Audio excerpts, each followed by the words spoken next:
Hey everybody!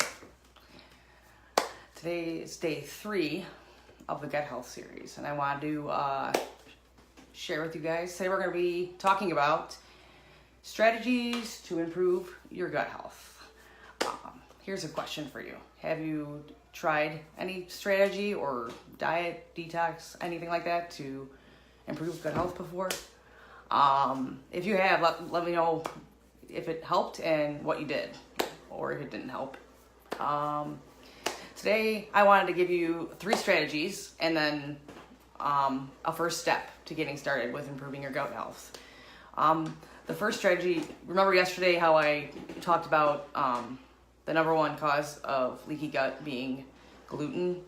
Well, the first step would be to remove gluten and lectins from what you eat. Lectins are basically found in GMOs and hybridized foods, and obviously gluten is found in grains. The way we prepare it is actually what's unhealthy about it. So, and it's the number 1 cause of leaky gut. So in order to basically heal or like improve it, removing lectins and gluten for a amount of time. Hi, Vicky. How are you, Aunt Vicky? That's my aunt. How are you doing? Hi, Tommy. Thanks for jumping on. You need to do is remove the lectins and gluten from your food. That would be the first thing to do, and then you'd be noticing a difference. And not to say that you should remove them forever. There is like ways to prepare them to so they won't be so hard on your gut. So it's not something you're gonna have to give up forever. It's actually, hi Susan, how are you? It's something while you're healing that you're just not gonna want to eat because it just exasperates the problem. Let's be honest. So in order to heal, removing them for that time. Grains basically are what can have it. Lectins are like beans, and like basically like go back to like eating simple foods. Like anything that's processed has a ton of lectins in it because it's in hybridized foods too. So basically go back to eating like whole foods is ultimately a huge way to improve your gut health. We're like on the news and TV and marketing, everybody's saying like quick fixes, like eat this and this rice is ready in 5 minutes. I mean, it's horrible, like horrible. Like let's go back to like eating where we prepare foods, like steaming vegetables, cleaning them first too, because pesticides are obviously horrible for our system, and so make sure you're really cleaning vegetables, eating them in their whole form, not like. And in grain, like beans, if you're getting beans, like get them in the bag and soak them overnight. That actually is the best way to eat them, is to like and I know it takes longer, but like it's so worth it. The canned beans and stuff, there's stuff in there to preserve that. It's not healthy for us. The way we ate before, we didn't have these problems, and there's so much more chemicals out there these days that we're getting into our systems too, like a ton more. Like technology's crazy with the new stuff we're coming up with, so that's all getting in our systems too. I mean, the minute we come into this world, we're exposed to toxins. They're around us all day long. Then we're adding to it by putting unhealthy food in our systems. So this is what's causing it. Another step you guys can take is removing dairy. And this is hard for a lot of people, but there's a protein in conventional dairy, like from cows. It's called A1 casein protein. And that's actually like a huge cause of leaky gut. It destroys the gut lining. That's what it does. If you're gonna try dairy, you want to drink it still, get the raw dairy. It's got the A2 casein protein in it, and that is much healthier for you. This is like a lot of people, I've seen people talking about it, but I never really understood why there's a difference. Now I know like raw dairy has a different protein in it that does not destroy your gut, so that's good to know. Another thing that's huge, you've heard is good too. Yeah, it's A2. It's goat milk has it, raw. Cow, buffalo, I can't, there's another animal that has milk. Someone else please say it because I don't remember. See, it's A2 dairy, Susan. Maybe that'll help. I haven't tried it. I would love to. I'm gonna go find some probably and try it because I've never tried it. I don't know if I'll have to find out. There are some dairies around here that have them. Tommy, what's the Oberweis? I don't know. I'll have to look it up. And Oberweis delivers, and I'm wondering if that has A2, if it's A2. So I'll let you guys know because that's like local to us in like Illinois. I'm not sure if it's outside of the state though. The third thing we should avoid is yes. Let me know, please. Sugar is. Thank you, Susan. I appreciate it. Another is you can milk a cat, but I'm not sure you want to drink the milk. Tommy, you're funny. I heard of a couple of people who sell, but are you serious? People really sell cat milk? I've never heard of this. I've never heard of cat milk.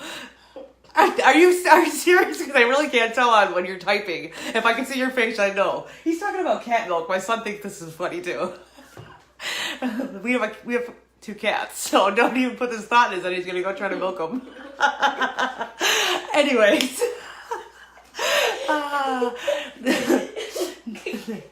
The third thing we should avoid actually is sugar. I am such a victim of this, honestly, because I have sugar. I put a little bit, and I've totally cut down because I used to have a ton of it in my coffee. I usually at home I use like a half a teaspoon, but like when I'm out and I'm ordering like Dunkin' Donuts or something, I don't order any sugar in it, just a little bit of cream. But I'm pretty sure it's not A2, so it's probably bad. Sugar, they feed the yeast, candida, and bad bacteria in our guts. And candida is not fun. It's actually bad bacteria overgrowth in your gut, and it's horrible. What sugar does is it creates toxins that are called exotoxins, and they actually eat holes in our intestinal lining. So if anyone's into sugar, like I used to, and I don't anymore. I used to drink a ton of pop, and I'm sure that's probably the problem because it's so full of sugar. And obviously these GMOs and these processed foods, like look at the back of those things. The amount of sugar that's in some of that stuff is just ridiculous. Even like some yogurts, look at the back of that, how much sugar's in there. Greek yogurt's great though. Just start looking at labels and see what's in there regarding sugars, and dairy, what kind of dairy is in there too. The first step is really to let's just go back to let's just all keep it simple when we're eating, like whole foods, non-processed. Find break out grandma's recipe book and start like cooking whole foods because it's worked. Like what our grandparents and great grandparents did, it worked. So we need to like get away from the TV and like the stuff they're marketing us out there, and just keep it simple. Like you turn on the news and like literally all it is, and like we need to reprogram our brains to this too because this has been programmed in us, and I don't mean that in a bad way. I just mean like we watch TV and like the news and everything. We're programmed to like think certain ways. Like the news is. I don't know if I've ever seen anything positive. It's all like death, destruction, terrorism, politics, people arguing.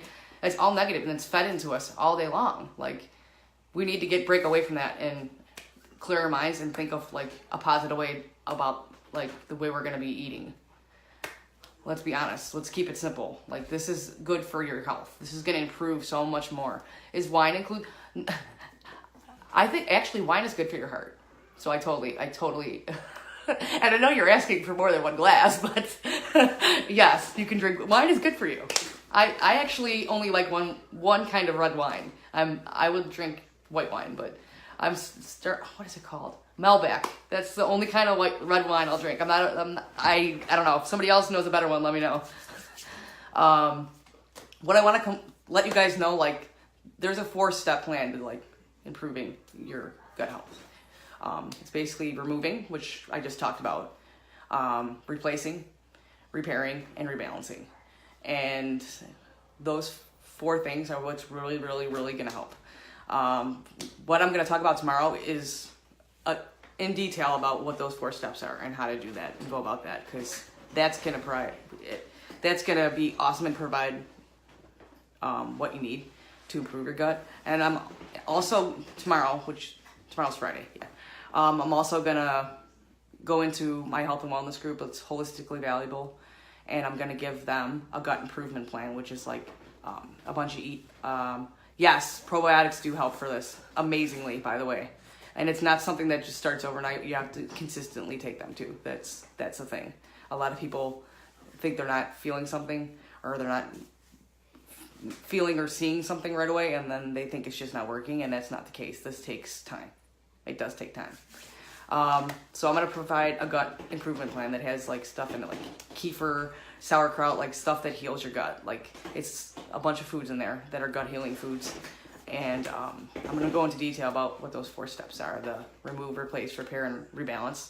So if you guys are not part of that community, let me know if you want in, and I'll add you to it. And I really can't wait to share these 4 steps tomorrow, because that's really what's going to be like really helping move forward and start even on top of what I already shared. So please stay tuned for tomorrow, 8:30 p.m. Central, for anyone that's not in my time zone. I hope you enjoy this. Let me know what other questions you have, because I would, if I don't know the answer, I will find it for you. So thanks, guys. Thanks for hopping on, and have a really good night. Oh, you want to say bye? Say bye. Bye.